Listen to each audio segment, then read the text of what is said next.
Word assumes that your document should be formatted to fit on an 8.5 by 11 piece of paper. But sometimes you might want it to print or be formatted for a different size paper. So all you have to do is go to the Layout tab and click on the Size command. And this gives you a drop-down list of different sizes of paper. So if I had paper that was using the A5 dimensions, I could click on that option and it will reformat my document to fit on that size paper.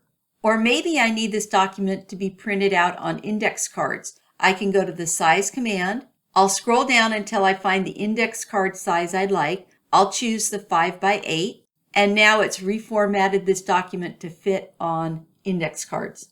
And if you don't see the paper sizes you want, just go back to the Size command and at the bottom click on More Paper Sizes. This opens up a dialog box where you can type in the width and height of your custom paper.